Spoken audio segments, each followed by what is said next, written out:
Hi guys, नमस्कार। मैं हूं आपका विनोद राठौड़ और स्वागत है आप लोगों का मेरे यूट्यूब चैनल विनोद हिंदी गुरु में। गाइज, हम आप लोगों के लिए आज लेकर आए हैं बीएससी सेकंड सेमेस्टर के जो सिलेबस में कहानी है बेजगह। बेजगह अनामिका द्वारा लिखित जो यह एक कविता संग्रह है, बहुत ही चर्चित, और यह जो स्त्रियों के ऊपर लिखा हुआ एक आधुनिक शैली में लिखा हुआ कविता है। तो गाइज, बढ़ेंगे आगे उस कविता की ओर। बेजगह कविता जो है अनामिका द्वारा, थोड़ा जान लेते हैं लेखिका के बारे में। जन्म 17 अगस्त 1961 के मुजफ्फर बिहार में हुआ है। कविता संग्रह गलत पत्ते की जो चिट्ठी, कहानी प्रतिनायक और उपन्यास जो है अवंतर कथा और 10 दावे काफ़ी बंजर आदि। कविता का जो सारांश इस तरह है। बेजगह कवियत्री अनामिका की जो स्त्री विमर्श कविता है। विमर्श उनके काव्य की पहचान है। हमारे समाज के कई नियम, परंपराएं, रीति रिवाज स्त्रियों के विरुद्ध रचे गए हैं। माने तो पूरा जो कविता जो है ना, महिलाओं से, स्त्री नारियों से वह रिलेटेड है। कुल मिलाकर पहले से लेकर आज तक जो भी हर जगह पर नारियों को जो जिस जो लेवल से वह जो देखते हैं उसी के बारे में उन्होंने आवाज़ उठाई है। बेजगह कवित्री जो यहाँ पर इस कविता में देखो, बेजगह, देखो जगह माने कि कहीं जगह है, बेजगह माने उसे जगह ही नहीं है, इसका अर्थ यही है। तो आगे बढ़ेंगे। देखिए, हमारे जो समाज के कई ऐसे नियम जो बनाए हुए हैं, वह सब जो रीति रिवाज, परंपराएं, नियम जो है सब स्त्रियों के विरुद्ध हो रचे गए। उसके लिए तरह तरह के जो मापदंड बनाए के वह रखे हैं, माने रूल्स रेगुलेशन स्त्रियों के लिए। उसके लिए एक जगह निर्धारित कर दी गई है। इस जगह से छूटने या गिरने मात्र से उसे बिरादरी से बाहर कर दिया जाता है, टूटे हुए केश और नाखून की तरह। देखिए, इस बिरादरी माने उस मोहल्ले से उसे बाहर कर देती है। जैसे कि टूटे हुए केश, केश माने कि जो बाल हमारे, और नाखून, नाखून तो समझते हो कैसे, सर से गिरते हुए जो बाल हमेशा के लिए वो गिर जाते हैं, और जो हाथ के जो उंगलियों से वह काटे हुए नाखून हमेशा के लिए वह दूर हो जाते हैं। उसी तरह इस जो कुल संप्रदाय, रीति रिवाज ऐसा हो चुका है स्त्रियों के लिए कि वह शाश्वत के लिए वह दूर कर दिए। उदाहरण के लिए उन्होंने, कवित्री ने, वह जो केश और वह नाखून का प्रयोग किया है। नेक्स्ट, कवित्री के जो मन में अपने जो संस्कृत टीचर के उस श्लोक का अन्वय अब जीवंत हो उठा है और हर पल सवाल करता है, क्या सचमुच केश और नाखून की तरह औरतें भी अपनी अपनी जगह से गिरकर कहीं की नहीं रहती? सामाजिक रूढ़ी परंपरा निभाने वाले समाज में लड़का और लड़की में जो भेदभाव है। नेक्स्ट, दोनों के लिए काम का जो विभाजन किया गया, लड़की का गौण स्थान, श्रम के काम, सहने की जो सज़ा बिल्कुल एक जो ढांचे में हो डाला गया। इस कविता में शिक्षा व्यवस्था के आरंभिक पाठों पर व्यंग्य किया है। स्त्री के जन्म लेते ही उसे तरह तरह के जो बंधनों में वह जकड़ लिया जाता है। जिस घर में उसका जन्म होता है उस घर में भी उसकी कोई जगह नहीं होती। वे हवा, धूप और मिट्टी होती है। देखिए, स्त्री क्या होती है, किसी जिस घर में उसे जन्म देते हैं वहाँ पर भी उनकी किसी तरह की जगह ही नहीं होती है, उनको बेजगह होती है। उदाहरण के लिए धूप, हवा, मिट्टी की तरह होती है। कवित्री चिंतित होती है कि जगह से छूटी हुई औरत कटे हुए नाखूनों, कंघी में फंसकर बाहर आए केशों से एकदम से वह बुहार दी जाने वाली स्थिति से वह गुजर रही है। घर छूटे, दर छूटे, छूटे गए लोग, कुछ प्रश्न पीछे पड़े थे वे भी छूट गए।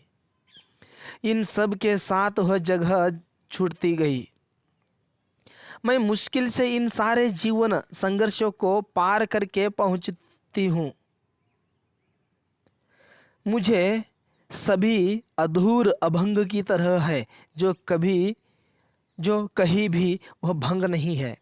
इस प्रकार स्त्रियों की मनोदशा को अनामिका कविता के माध्यम से व्यक्त करती है।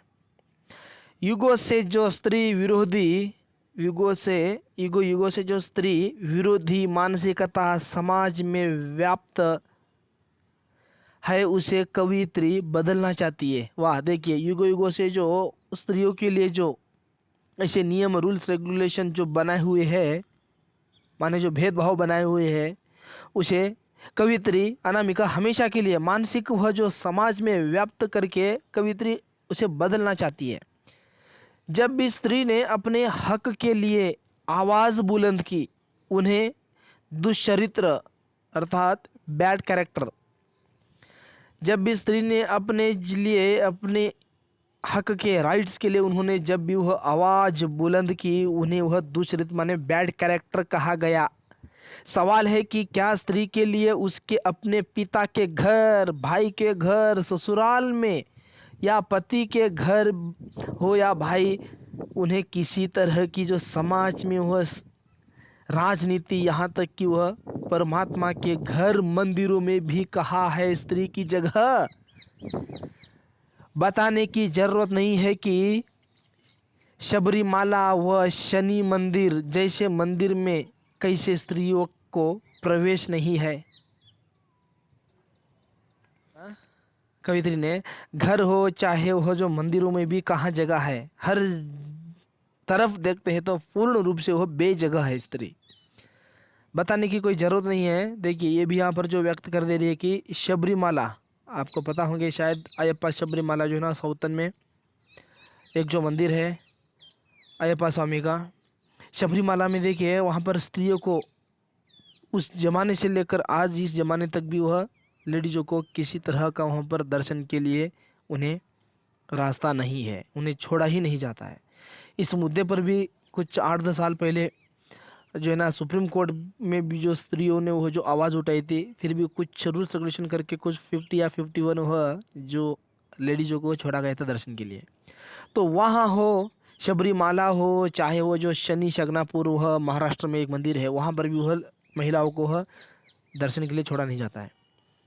और मस्जिद में भी देखिए स्त्रियाँ जो है ना वहाँ जाकर खुदा के लिए जो नमाज वगैरह जो करते हैं, उन्हें भी वहाँ पर जगह नहीं है। इसीलिए हर धर्म हो जाति हो, इन सभी को मिलाकर कवित्री ने आवाज़ हो उठाई है। जैसे वह घर पे जहाँ जन्म देते हैं माँ बाप, वहाँ हो या ससुराल के घर हो, भाइयों के घर हो, चाहे इस लोक को छोड़कर उस परलोक भगवान के लोक के यहाँ भी अगर हम चले जाए तो वहाँ पर भी हमें किसी तरह का कोई जगह रिजर्वेशन नहीं है, जहाँ देखे वह बेजगह ही है। नेक्स्ट आगे बढ़ेंगे। महिलाएं कितना कष्ट झेली हुई है। देखिए महिलाएं कितना कष्ट झेली हुई है। एक ज़माना था जब स्त्रियों को टॉयलेट के लिए वो अंधेरा होने यानी रात का जो इंतज़ार करना पड़ता था। या ये सही है। देखिए जैसे अभी प्रधानमंत्री के जो योजना में शौचालय जब से बनाया गया तब कुछ ग्रामीण प्रदेशों में ये सब जो सुविधाएं मिली है। नहीं जो समस्या है महिलाओं के लिए, जैसे वो टॉयलेट जाना है तो अंधेरा का जो इंतज़ार करना पड़ता था। नारी विमर्श एक बार सही जो मुद्दे पर आंदोलन में नारे लगे, पहले शौचालय फिर वह देवालय। वाह कितना दिल छूने वाला वाक्य है। देखिए इसी मुद्दे पर टॉयलेट से प्रपोज एक बार जो है ना, अभी देखिए नारी विमर्श एक बार सही जो मुद्दे पर हो आंदोलन में वह नारे लगे, पहले शौचालय फिर देवालय। यही जो शौचालय हमारे लिए भगवान देवालय, उसके बाद तुम देवालय बनाओ या वह गिराओ, हमें कोई संबंध नहीं। तो इसी तरह जो सारांश अभी तक आप मेरे साथ जो जुड़ने के लिए आपको बहुत बहुत धन्यवाद। फिर मिलते हैं आगे आने वाले वीडियो में। Bye bye.